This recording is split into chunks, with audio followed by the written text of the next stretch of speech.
Fala pessoal, bem-vindos de volta aqui para o Casa Nova Responde. Olha, dessa vez com a pergunta aqui do Luiz Vilela. Vou mandar um abraço para o Luiz. Ô Luiz, obrigado, cara. É isso aí, muito importante a participação de vocês, né? É assim que eu consigo produzir mais conteúdo. E, cara, assim, a sua pergunta foi um pouco extensa, mas pergunta interessante, tá? Eu imagino pela sua pergunta que você é um cristão, né? Deve ser um católico, ou talvez um evangélico, né? Não sei. Mas vamos lá, tem que ler aqui porque a sua pergunta é um pouquinho grande e complexa, né? Então vamos lá. Olá, Vitor, né? Você me mandou um abraço para mim aqui. Olha você de volta aqui no canal, né? E aí você colocou: diz a Escritura que Deus conversa com os humanos, Deus conversava com os humanos na antiguidade, mas depois ordenou que escrevessem tais experiências na Bíblia. Por isso que eu acredito que Deus, aliás, acredito que Deus pode nos orientar por meio da Bíblia. E nós podemos falar com Ele por meio da oração. Pô, beleza, concordo, com certeza. Ele afirma pela Bíblia que a humanidade um dia vai viver sem maldade, sem sofrimento e sem a morte. E que os mortos vão ser recriados para se juntar com seus familiares vivos. Aí começam algumas contradições, né? Com a gente que é do meio espiritual, né? Você acha que o fim do sofrimento e da morte pode ser a nossa esperança em Deus? Eu vou te falar que o final da sua pergunta, né, ficou um pouquinho desconexa aqui. Você acha que o fim do sofrimento e da morte, fim do sofrimento e da morte, né, como assim fim da morte? Talvez medo da morte, né? Não sei. Pode ser a nossa esperança em Deus? Cara, gostei da sua pergunta, tá? Pergunta muito bacana, tem muita coerência, né? Eu acredito que sim, com certeza. Eu dou o meu ponto de vista dentro do que a gente estuda no espiritualismo, né? Eu estudei budismo, a gente estuda dentro das linhagens cristãs, né? Dentro do espiritismo, da Umbanda, taoísmo. Então, o que que acontece? É uma mescla de muitos conhecimentos, né? Filosofia hindu um pouquinho também. Por exemplo, para eu te dar uma resposta com base no que você colocou, que é algo tirado totalmente da Bíblia, né?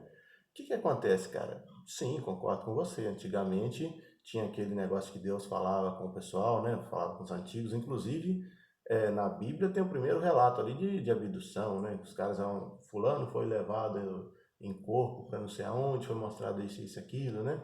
Aquilo ali é um relato de abdução das antigas. A gente considera isso, viu? Principalmente no meio esotérico, aí, espiritualista e ufológico, né? Mas voltando aqui para o contexto, sim, eu acredito que Deus falava com o pessoal daquela época, assim como fala hoje em dia, cara. Isso a gente traduz como a experiência dos médiums. O médium nada mais é do que um canal de comunicação entre os outros espíritos. Eu vou falar para você que Deus, em sua totalidade, ele não fala com ninguém e ao mesmo tempo fala com todo mundo. É o que você colocou ali. Através da oração você pode se conectar com Deus. Só que a experiência de Deus, a profundidade do Criador mesmo é tão intensa que a mente humana não é capaz de compreender isso, né? E eu concordo com você, cara. A gente vive num momento em que, por exemplo, o cara entra para a política e começa a roubar, sacanear o povo e tudo mais, sabe? A corrupção é intrínseca do ser humano. A gente tem que viver tentando criar um mundo melhor para nós mesmos, sabe? Você tentar dar o exemplo. Cara, dentro da espiritualidade, se você é porque você provavelmente não estuda, mas se você acompanhasse, por exemplo, as palestras da Mônica de Medeiros e de outras pessoas do canal do Pava, né, o Lars Fonseca, todos eles, todo mundo vem falando que estamos em um momento de transição. O Covid ele foi enviado, assim, ele foi programado já na espiritualidade para levar almas que já não estavam preparadas mais, para dar uma limpada no planeta, diminuir um bocado, e para acordar a população, falar, ó, acorda aí, tem algo maior, vocês estão muito egoístas, vocês estão muito pensando só em dinheiro, isso, aquilo, o consumismo, né? Cara, para despertar o ser humano, né? Segundo o que vem sendo falado, ainda virão outros dois. O Covid foi o primeiro ceifador, ainda vamos ter outros dois ainda, entendeu? E passado esse período, no prazo de 1000 anos ainda, vai haver uma regeneração da sociedade humana, vão começar a reencarnar espíritos mais evoluídos, e a partir disso, daqui 1000 anos, a gente entra numa era de luz, onde não vai ter mais essas coisas de corrupção, de assassinato, de nada disso, sabe? Então, a gente acredita no meio espiritualista, sim, que essas coisas vão acontecer, né? Que isso vai melhorar. Cara, a Bíblia foi um negócio de mais de 2000 anos atrás, né? Aquelas coisas aconteceram há muito tempo, era um ser humano primitivo, sabe? Eram conceitos desatualizados. Hoje em dia, Você acha que um cara daquela época ia ficar como se ele visse um celular, um computador, um carro, um avião, um foguete, sabe, um satélite? O cara ia ficar maluco, eles não têm o mesmo nível de compreensão. Do mesmo jeito que nós evoluímos tecnologicamente, espiritualmente e moralmente também. Sabe, isso aí, Bíblia, isso aí é uma coisa antiga. A gente está numa era moderna, são outros tempos, entendeu? Então, cara, o problema da humanidade é esse, é ficar preso numa coisa muito antiga e querendo fazer uma interpretação antiga daquilo ainda, sabe? Tem que trazer aquilo para os tempos. Ou, por exemplo, se eu te der um telefone hoje aí, aquele Nokia tijolão, na época era febre, todo mundo tinha, né? Tinha aquele Motorola que flipava assim, o V3, pô, aquilo era febre, né? Hoje em dia aquilo é uma carroça, não vale nada mais, sabe? Do mesmo jeito os conceitos religiosos têm que mudar também, cara, sabe? Não tô falando que o que tá ali deve ser totalmente desconsiderado, não, é que aquilo tem que ser atualizado. Para quem não conhece o Espiritismo ele tem lá o Evangelho segundo o Espiritismo, é uma releitura daqueles fatos bíblicos trazidos para um contexto atual, cara. Foi escrito há 150 anos atrás, entendeu?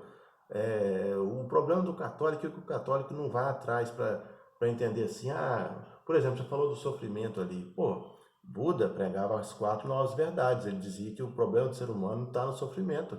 Ele tentava nos livrar desse sofrimento, entendeu? Mas o católico vai lá estudar isso para entender? Não, entendeu? Então tem que ser. Por isso que eu não tenho um apego numa religião só, numa tradição só. Eu conheço um pouco de cada cultura. Eu trago aquilo melhor de todas elas para o meu convívio, para o meu dia a dia, entendeu? Não adianta nada você ter muito conhecimento e não aplicar aquilo, sabe?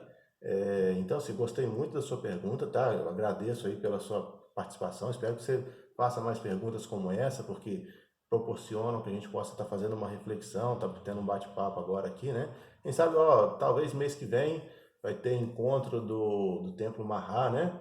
Com lá como é que chama? A Ordem Mahá São Miguel Arcanjo. O pessoal vai estar aqui em Varginha, aqui em Minas Gerais. Eu vou estar lá, a Rita também. Então eu acredito que eu vou ter a oportunidade de estar conversando direto com o Guardião Mahá, que tem palestra toda terça-feira no canal deles, que é interativo. Você pode fazer uma pergunta dessa sua, que foi ótima pergunta, você pode fazer para ele na palestra. E eu vou ter a oportunidade, segundo ele já me confirmou, tal, que a gente vai poder estar gravando um vídeo juntos. Olha que legal. Então, para mim, isso vai ser uma experiência única, vai ser um negócio muito bacana. Então, assim, o cristão deveria se aprofundar mais nas outras culturas. Por exemplo, se eu falar Allan Kardec, tá? O católico não sabe nem quem foi Allan Kardec, entendeu? Isso é até um pseudônimo, isso nem é o nome dele, sabe? Ele é um cara que quando falaram para ele assim, ô fulano, você tem que... Eu esqueci o nome verdadeiro dele agora, que é muito esquisito, que ele era, acho que francês, é um nome estranho lá. Mas falou, fulano, vem cá, você tem que... Ele não é no espírito, ele não psicografava, ele não fazia nada disso. Ele era um cara comum igual eu não tenho mediunidade de nada. Mas chegaram para ele, fulano, estão falando aqui que você tem que codificar o evangelho, não sei o que, escrever sobre o espiritismo. Ele, não, tá doido, tô fora. Ele era professor lá universitário, você vai queimar meu filme, você tá doido? Eu não tenho nada a ver com isso. Ficaram enchendo o saco dele um tempão até ele se convencer a fazer o trabalho. Ele virou e falou, tá bom, então vamos ver o que vai dar. E aí ele foi indo, foi vendo que o negócio era sério, foi fazendo ali tudo mais. Mas era um cara que não tinha envolvimento nenhum e nem queria saber daquilo, entendeu? Então, não fica só em um tipo de conhecimento. Por exemplo, se você for estudar um outro, só vai expandir o seu conhecimento. Não quer dizer que, se eu estudar isso aqui, eu estou cometendo um pecado, eu não posso fazer isso. Não, cara, abre a consciência, sabe? É, Estude outras coisas também. Estou falando só para você, estou falando isso para quem está me ouvindo aqui, né? Porque é importante. Eu aqui tem dia que a gente está vendo palestra sobre o Bhagavad Gita, ou palestra sobre alguma coisa lá dos hindus, que, pô, é maravilhoso, é bom pra caramba, é muito interessante, e é extremamente complexo também, talvez seja mais difícil aí de estudar. Tem dia que a gente está vendo, pega algum pastor ali que fala alguma coisa bacana, a gente falou sobre o filme Paixão de Cristo, a gente pega para ver. Tem os dias aí, terça-feira, quinta-feira, sábado, que a gente está vendo as palestras lá do Templo Mahá, as palestras da Mônica de Medeiros. O Pava tem vídeo todo dia no canal do Pava, o Eduardo Sabá, sabe? Então todo mundo tem coisa boa. Tem dia que o Papa chega aí, vai lá e fala um negócio interessante, sabe? E esse Papa aí é um cara de cabeça muito aberta. E só respondendo no final aqui, pô, reviver os mortos, pô, vocês acreditam que Deus tem o poder de pegar assim, todo mundo que já morreu, mas que foi bom, vou reviver todo mundo aqui, que ele tem esse poder todo, mas o espírito não existe, ué. Então reviver um cadáver que às vezes só está o esqueleto lá, que às vezes nem existe mais, está valendo, mas Você morrer e você continuar vivo em espírito e tudo mais, aí isso aí não pode. Ah, não, isso não existe. Pô, aí você está desmerecendo Deus, né? Ele pode tudo, né? E segundo o Espiritismo, o Evangelho segundo o Espiritismo, é perguntado lá, mas por que existe a reencarnação?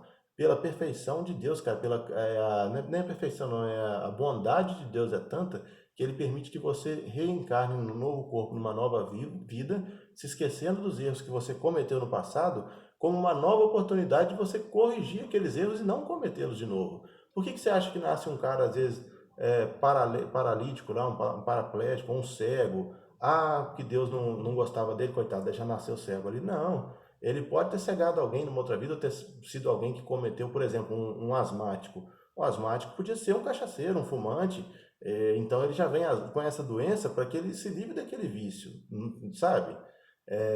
Então, cara, expanda os universos. O vídeo tá ficando grande, é até legal, mas eu não gosto de fazer vídeo tão grande assim.